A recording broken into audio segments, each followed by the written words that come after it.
Storm. Storm. Incoming. Storm. Incoming. Shut up.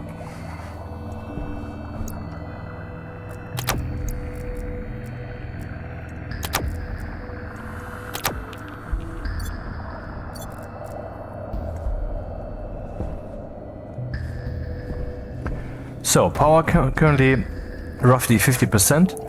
After the storm, roughly more than that.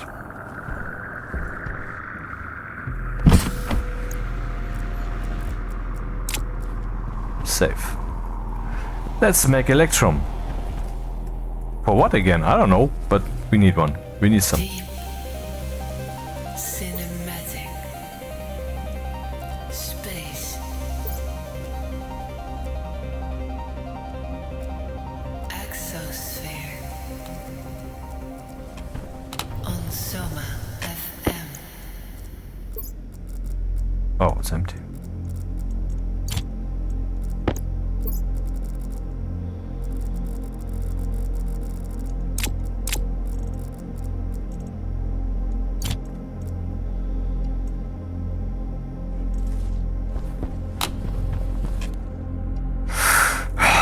Well, well, well.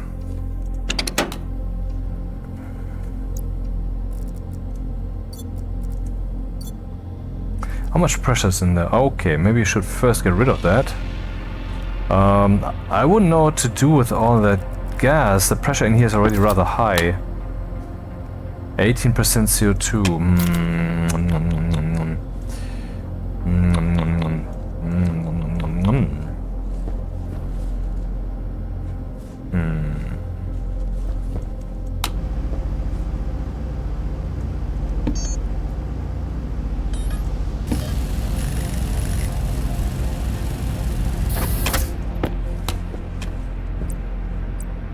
Oh, I thought it can be slapped on the door. Too bad. We don't have any direct connection. In between there's a stupid airlock. Oh well.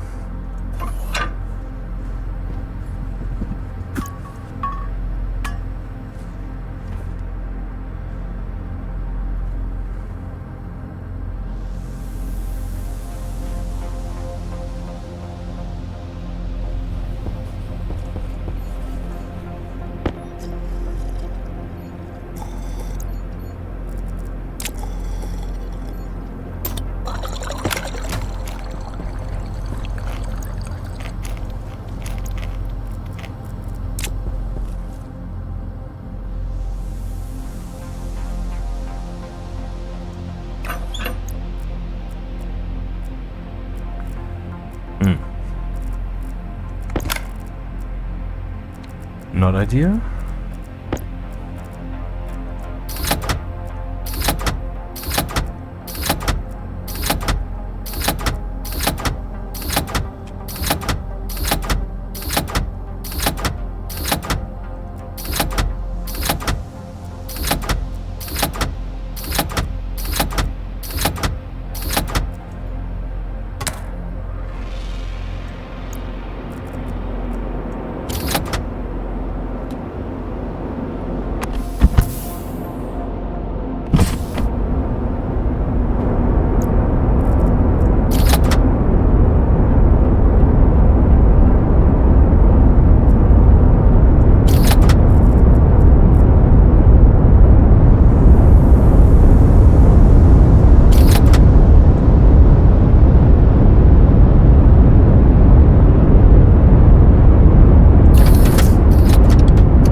15 seconds until the storm will actually hit.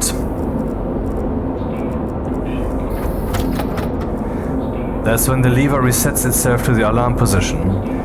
And of course it does that at all times while there is no storm.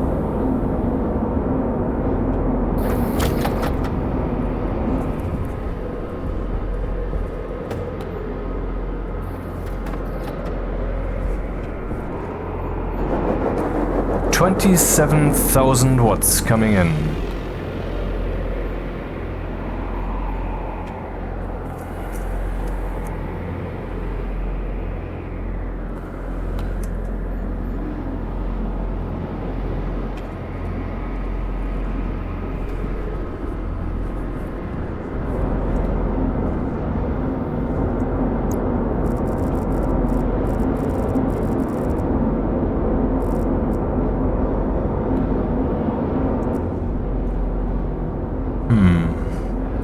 Well, let's relieve the pressure and start over for the electrum. And deal with this crap here.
We will need a lot of silicon to make that house for the solars.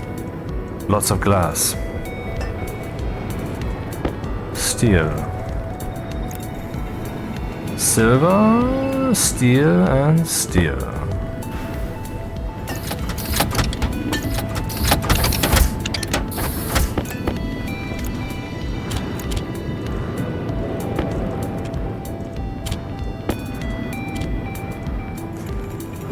Now, how about the current situation here? Pressure is really low. Temperature is also going down. Let's change that. Save.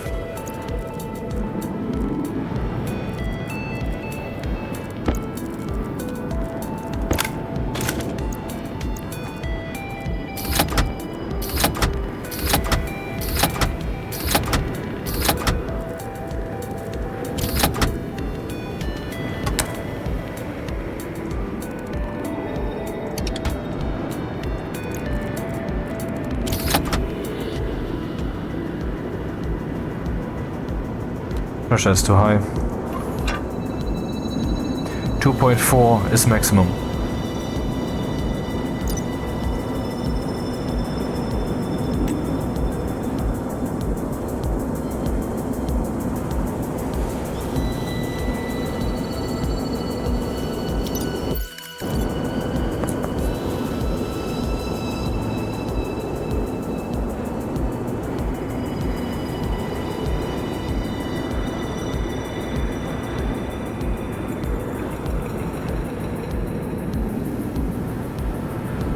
Temperature high.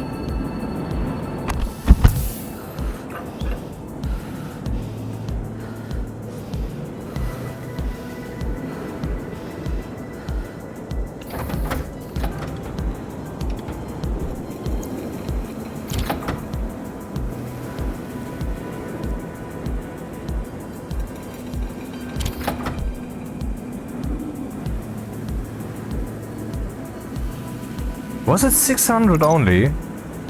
That's very cold.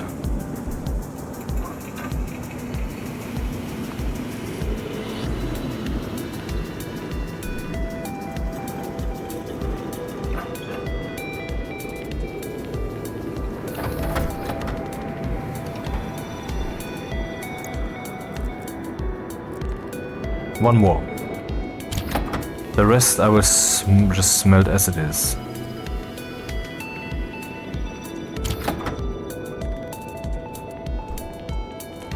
I guess we have to fire it up again for that.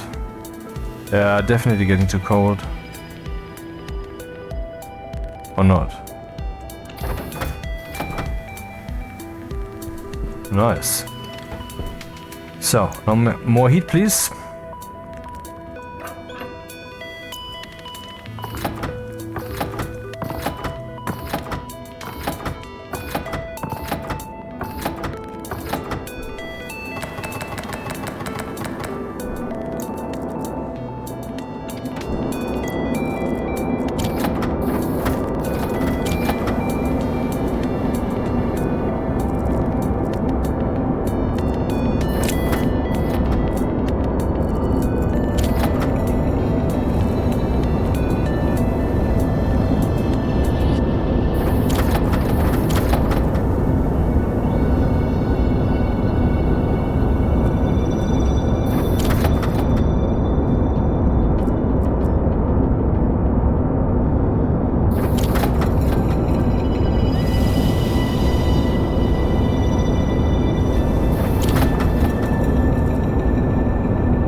Okay, good amount of gold, nice.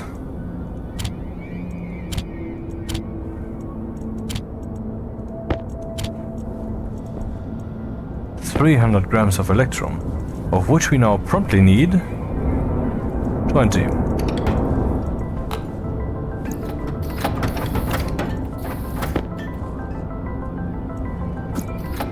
What did I want to make? A Harvie, of course.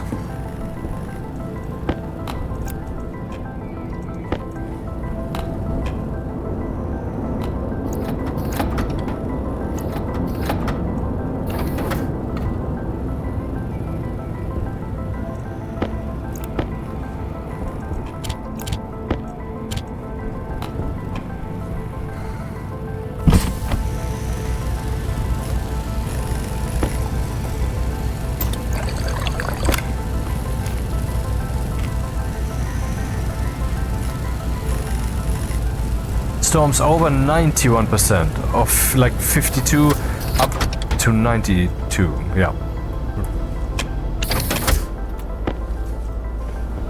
Nice. Looking good. And this dude is harmless now. Except it will cost us electricity, because it's hot, so the station needs to be cool. I don't care. What is the plant saying?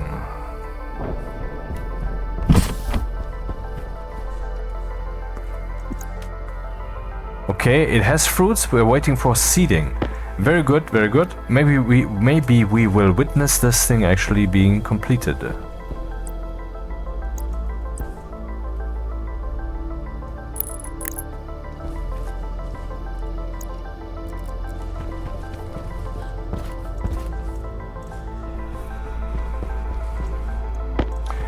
What's the air saying? Pollutant and such. None. There's no pollutant in here. Where did it go? It phase changed into the fuck off zone.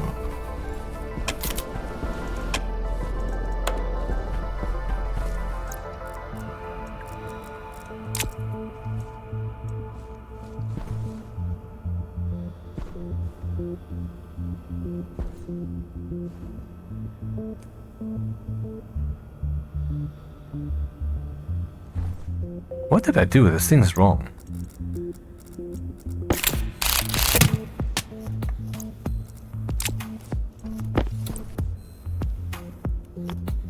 Yeah, like this.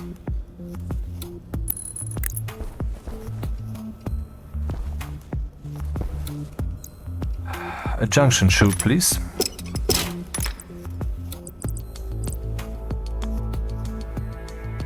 That looks correct.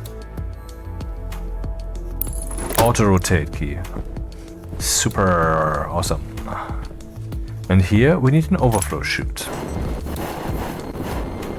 Nice, a too high hall, good idea. I mean, two blocks high. Overflow. In that direction, please. That is correct. And a window chute. Okay, now a cable.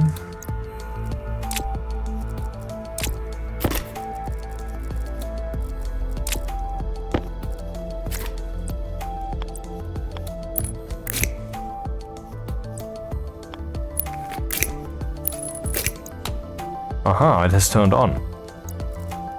Like it should. But what's its name? Same as this one. So, in other words, same as that one. So we're not yet calling that dude, but we will.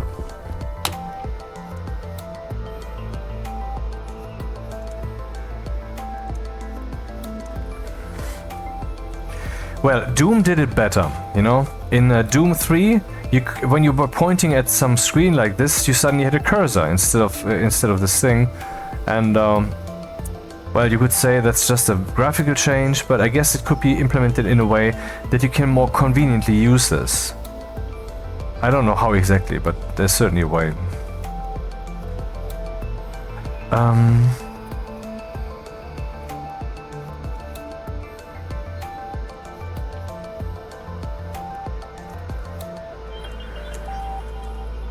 Horizontal 1. Okay,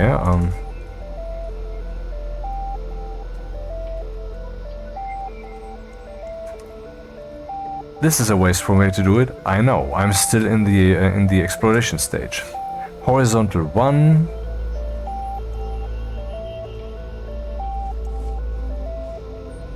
Export. I think.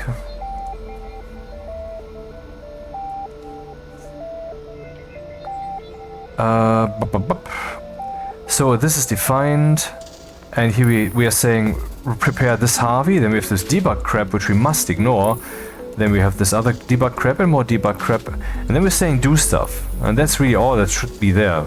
We're preparing the register value, and then we're saying do stuff to that register, to that coordinate, which is the stuff down here.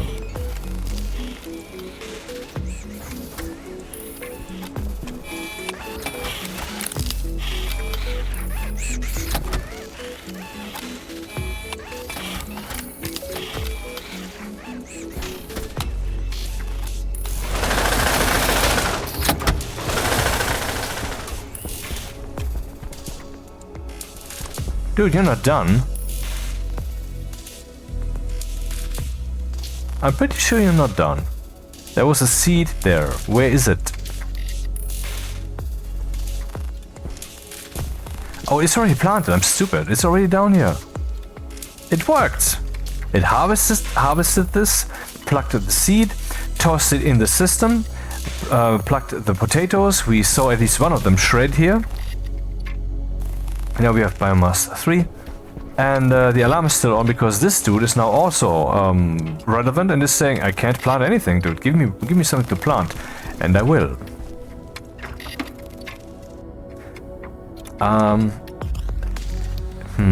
Interesting problem. If I give it just like all of them at once, this is only one, I know. Will this then spread out? No, it won't. I would have to separate them myself. This will now be waiting here. Won't it? Where's the potato? What just happened? I just threw a potato in there. Where is it? Oh, let's try this again then.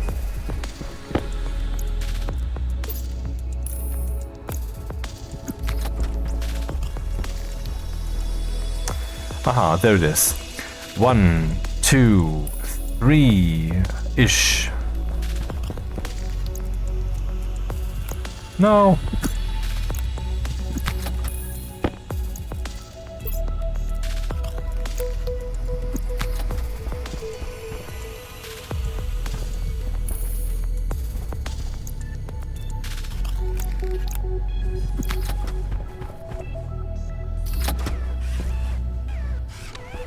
No more alarm.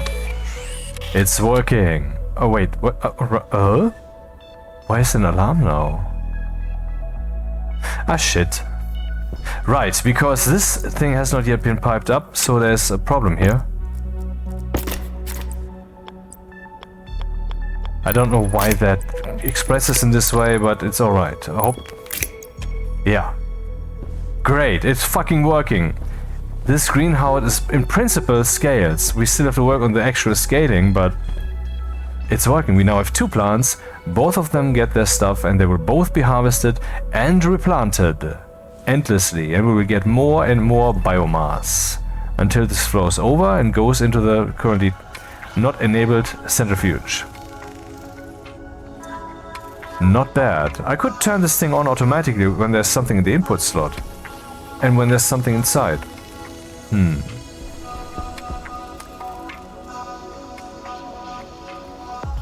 Well, that's a good success. I'm close kind of for the ending of the video at this point, I think. Because, I mean, it was so well-rounded. Why fuck up a perfectly good ending? I'll find a way. But anyway, how about with this thing? I guess we have to do that next time. The big reveal. What might it be? What might it be?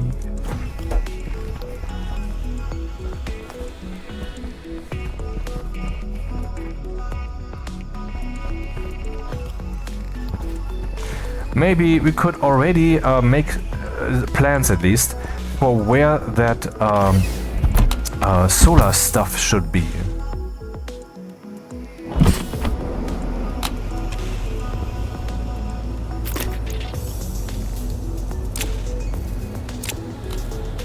Super. Do we have enough food in reserve? 8, yep.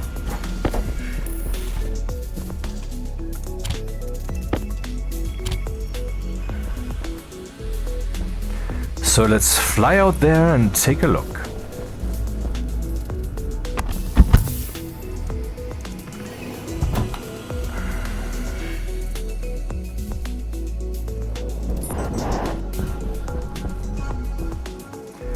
Power level 91, so it's kind of holding its balance right now.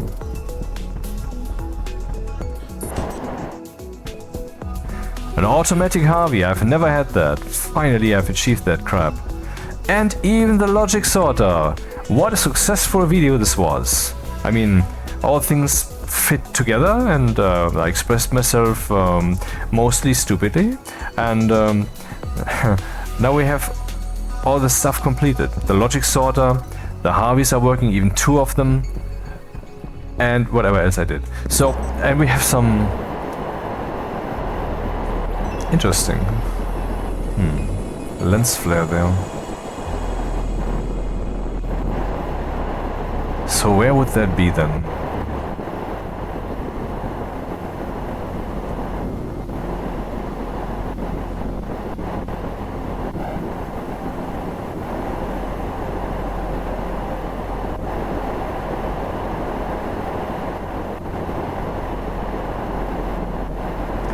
Well, if I do this solar thing, that should be close to the power plant, basically, where the power has been planted. I'm not considering removing this mountain. That would take some time. But here, we have some flat area. How about here?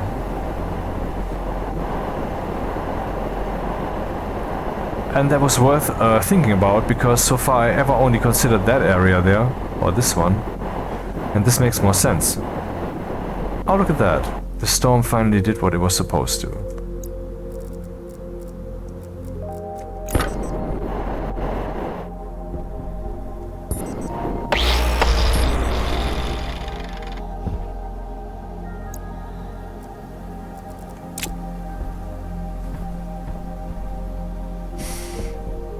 And I humbly submit to you the end credits. Directed by blah blah blah blah. Good night.